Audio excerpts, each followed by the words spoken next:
আসসালামু আলাইকুম রহমতুল্লাহ। আজও নিয়ে আসছি ইসলামিক জিজ্ঞাসা ও জবাব।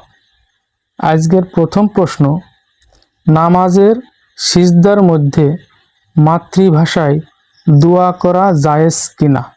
উত্তর, এটা আমাদের দেশের জন্য বেশ জটিল প্রশ্ন।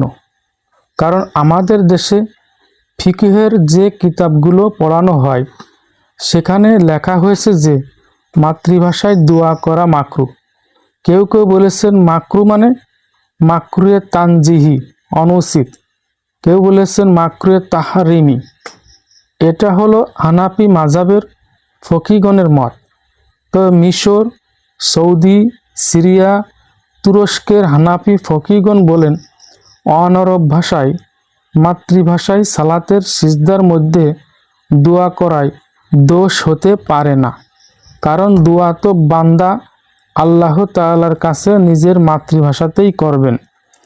তবে আমরা কোরআনের আয়াতের দোয়া অথবা হাদিসের দোয়া দ্বারা দোয়া করার চেষ্টা করব।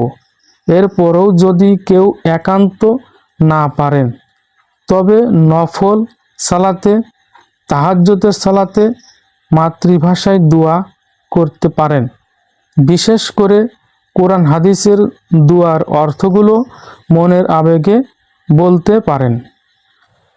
এই প্রশ্নের উত্তরের পক্ষে এবং বিপক্ষে যদি আরও কিছু সংযোজন করতে হয় বা বিয়োজন করতে হয় আপনারা করবেন। এবং দেখার জন্য সবাইকে ধন্যবাদ।